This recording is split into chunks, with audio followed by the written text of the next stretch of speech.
just finished up with the intro to Gen 3 video, but can I just... Oh my god. You okay? Can I just show you something? There's a wild Venusaur. Right downstairs where I caught that Trico. I know it's not Gen 3, but it's a wild, weather-boosted Venusaur. I gotta go run down and grab it. Wait, real quick, on the way. Ooh, and... oh gosh, they're everywhere. Makuhita, and this is my first time seeing daytime cloudy. Beautiful. Makuhita, fighting type, evolves once to Hariyama, and I don't think it's going to overtake Machamp, but we'll talk about moves a little bit later in this video. So, I forgot to put a Lucky Egg on, but I guess that's alright, it's just one catch. It's just one catch. But it is a new Pokédex entry. Venusaur. Venusaur, where are you? This is unbelievable. Take a look here. Oh my god. Pretty much the exact same spawn point where I caught my first Trico just a few hours ago. Weather boosted Venusaur. I'll give it a Pineapple Berry. I do want to start powering up. Alright. Oh, there's one of my alarms. Yeah, remember when I said I set alarms for like every hour? There it is. Turns out I fell asleep 3:30 and then Gen 3 went live like 15 minutes later. So I overslept by 45 minutes. But I did just catch a Razor Leaf Solar Beam, weather boosted, battle with the best of them, strong, high IV Venusaur. Sweet. There's also a Seviper nearby. No rush, like I said. I've actually seen quite a few Seviper as I was walking around earlier. So let's get back and talk about everything you need to know, or at least the most important things that just came with this massive Gen 3 update. Okay, where do we even start? There's so much that has changed with this update, so let's just jump right into it. To start things off with the addition of these new Gen 3 Pokemon, everyone has gotten a storage increase by 50. You get 50 free slots in your storage, so I'm up to 1050 now, and the max for storage has been upgraded to 1500. I'm not going to max it out yet, but I'll buy one just to show you. You can keep going. 1100 storage there, and I know I need to clean it out. I have a lot of Pokemon that I still need to do some mass evolutions with. There are, of course, 50 new Pokemon added, including this Zigzagoon, which I'm not going to go chase down quite yet. That should be pretty common. But as far as the list of Pokemon that have been added, here are the ones that are so far confirmed. As of right now, it looks like we're mainly getting Pokemon from early in the Hoenn Pokedex, with a few exceptions. So this is a list that's been compiled on Reddit. Shout out to Redditor Micronex for compiling everything, and all of these are confirmed with screenshots. So you have obviously the starters, Trico, Torchic, Mudkip, and their evolutions. You have Ralts and its evolutions, which Gardevoir is going to be a pretty powerful Pokemon from what we've seen so far. You have Wurmple, which has a split evolution into Cascoon or Silcoon, and then Dustox or Beautifly, and right now that evolution is random. It's not based on time of day. So far, as far as we can tell, it's just random. And it only costs 12 candies, so it's not a huge investment. Slackoth is in the game, which means slacking is in the game, and we'll come back to that in just a second. And then the final two-stage evolution line is Seedot, which evolves to Nuzleaf and Shiftry. So no Lotad yet. I'm assuming we'll get that, well, obviously in the next batch. One-stage evolution lines that are confirmed: Spoink and Grumpig. Spoink is one of my favorite Pokemon. I'm probably going to say that a lot about Gen 3 because like I said, Gen 3 is probably my favorite generation of Pokemon. You also have Poochyena and Mightyena, which I caught earlier today, Zigzagoon, Gulpin, Skitty, Electrike, Meditite, Makuhita, and Shroomish. And then as far as basic Pokemon, you have Roselia, Zangoose, Seviper, Plusle, and Minun. And I did see Minun earlier today, and right now, so far, it seems like these are the new sort of region exclusives for Gen 3. Minun is only spawning on this side of the world, the east side of the world, so it's been spotted in Europe, Asia, Australia. No confirmation on Africa yet, but if anyone has caught Minun in Africa, drop a comment or tweet me and let me know. And then Plusle is spawning on the west, North America, South America. So if you've caught Plusle or Minun in a specific area that might change things or add some new information to what we currently know, again, please feel free to leave a comment or tweet me. And then the last two Pokemon that are currently confirmed are Absol and Mawile, both as raid bosses, and both have been confirmed to have shiny variants. Absol is a tier 4 raid boss, Mawile is a tier 2 raid boss. Now, to go back to Slacking, as we have said many times, is probably going to be one of the most overpowered Pokemon if they didn't do anything about it. But it has gotten a slight nerf. Slacking's max CP is now 45-48. Still, the highest CP of any Pokemon in the game. It got a slight nerf to its stats, and its only quick move is Yawn, and Yawn deals 0 damage. So its only function is to charge its charge move, which is the only way that Slacking's going to deal damage. As of right now, it remains to be seen how effective it'll actually be in battle, but you'll probably see it a lot in gyms just because it has such high CP. I mean, honestly, it has really good stats too. Defensively, it's on par with Snorlax. Offensively, huge attack stat. Of course, doesn't deal any damage with Yawn. So we'll go into detail on like the new best Pokemon, damage calculations, all that over the next few days or so. So stay tuned.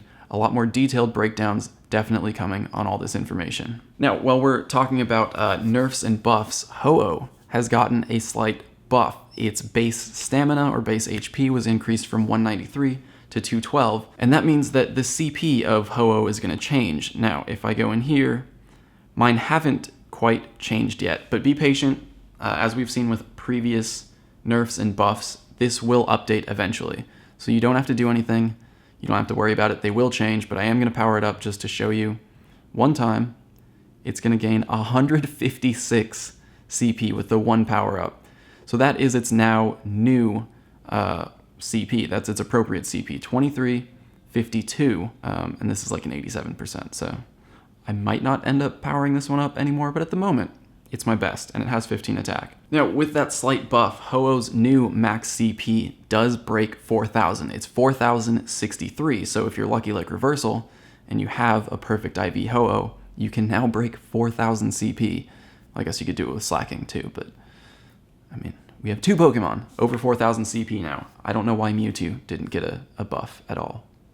And of course, with that change, that also means that the perfect IV CP you're going to see after catching a Ho-Oh raid boss is going to be different. So a level 20 perfect IV Ho-Oh is now 2321 CP.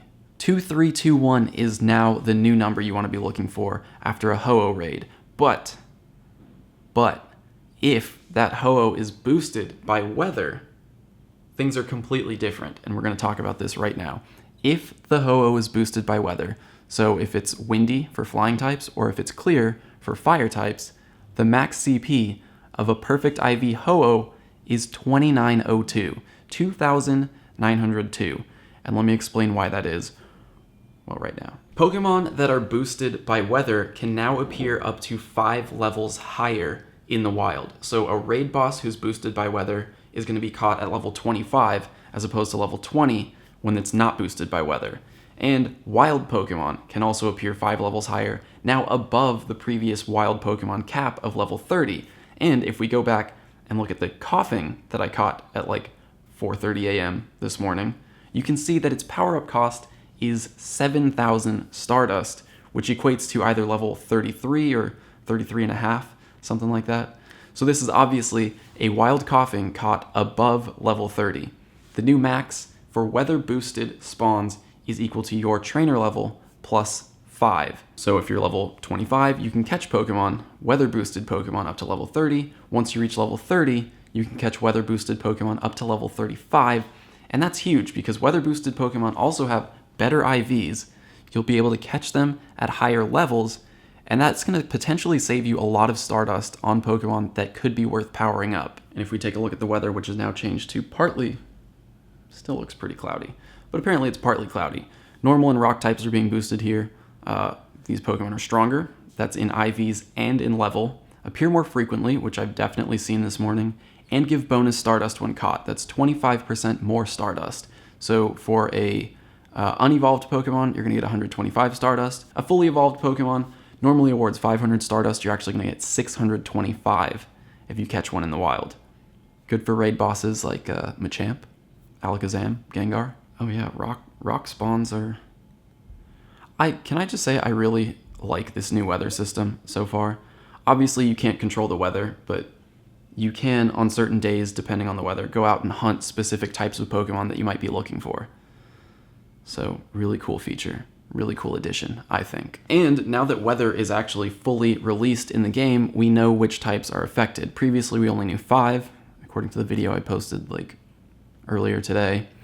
Now, we know all of the weather conditions and which Pokemon types they affect. So here's an image from the actual Pokemon GO support site. In clear weather, you're going to see grass, fire, and ground boosted. In rainy weather, you have water, electric, bug. Partly cloudy, like right now, normal, and rock. Cloudy, like it was earlier, fairy, fighting, and poison. Windy, you have flying, dragon, and psychic. In snow, you have ice and steel. And in fog, dark and ghost are boosted. Now there is one more sort of type of weather, and that's extreme weather, which I've seen a lot of screenshots of from people in California right now. I know there's a lot of fires going on right there in Southern California. That might have something to do with it. And then extreme weather will also appear when it's too hot outside, if the rainfall is too heavy, if it's too windy. Right now it's not entirely clear what the conditions actually have to be to trigger extreme weather in Pokemon Go. We'll see as we learn more about the weather system. I'll definitely keep you guys updated on what constitutes extreme weather in Pokemon Go. Now, we also have some move changes that have been made, and we knew about these new moves in the game data long before Gen 3 actually launched, but with the update, with the launch of these new Pokemon, we know which Pokemon have actually had their moves changed. And first and foremost, there is one that I absolutely want to do right now. Gyarados. Gyarados now learns Waterfall. Waterfall is the new strongest water type fast attack. There it is. My shiny Gyarados is now the best water type attacker in the game. So Waterfall's base DPS is calculated at 13.33, and that's exactly the same as Counter and Rock Throw, both of which are very strong, very relevant moves in Pokemon Go. So Waterfall on Gyarados, you definitely want it. Now, with that said, obviously it had to lose an attack, and Dragon Tail has become legacy on Gyarados, and I looked through mine, and all 4 of my Gyarados now bite. So there's another legacy Pokemon I miss out on. Now, other Pokemon that can learn Waterfall include Seaking, who lost Water Gun, Feraligatr, who lost Water Gun, and Seadra, who also lost Water Gun. And as far as charge moves, the only one that has really changed is also Water type. Surf is a new charge move that's been introduced. And Surf is a 2-bar charge move, and its damage per second is right on par with Hydro Pump. Hydro Pump's like 39 point something. Surf is 38 point something, so very slightly less DPS, but it's a 2-bar charge move, and there are a lot of advantages to choosing 2 bars over 1 bar, so Surf in a lot of situations is probably a better choice than Hydro Pump.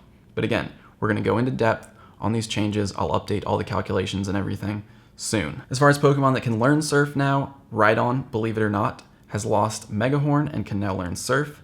Lapras lost Ice Beam and now learns Surf, and Politoed lost Earthquake in favor of Surf. So Ice Beam on Lapras is now a legacy move, which that's one that I actually have a few of.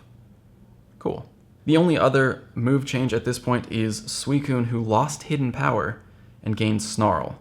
So now Suicune has 0 possibility, it's not even available in the game right now, but 0 possibility of having an all water type moveset. A few species of Gen 3 Pokemon are reported to be hatching from eggs. From 2Ks, we've confirmed Poochyena, Zigzagoon, and Gulpin.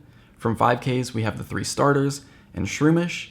And then from 10K, Ralts has been confirmed to hatch. Again, there could be more than that, and eventually I'll do an updated video on egg odds, probability, rarity, and obviously that'll include all of the confirmed Gen 3 Pokemon to be hatching from eggs. I'm sure the Sylph research team has probably already started studying this, and they'll have some very good data soon, I'm sure. And then a couple more sort of strange changes in the game data. Mew's buddy distance was changed from 5 to 20 kilometers, and Celebi's buddy distance was changed from 20 to 5 kilometers.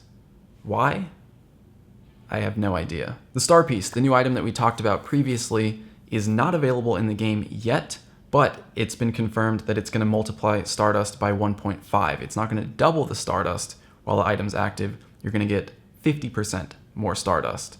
Shout out to Trails for figuring that one out. And then finally, nests have changed. Just like with Gen 2's launch, with Gen 3, nests have changed. So go out, check your parks, check your local nests. You might have a decent Gen 3 Pokemon. So that's about it for the comprehensive list of changes so far that we've noticed with Gen 3's launch.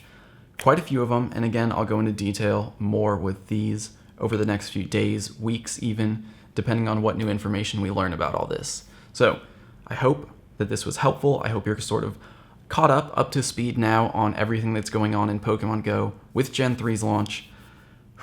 I'm excited. It's going to be a busy day.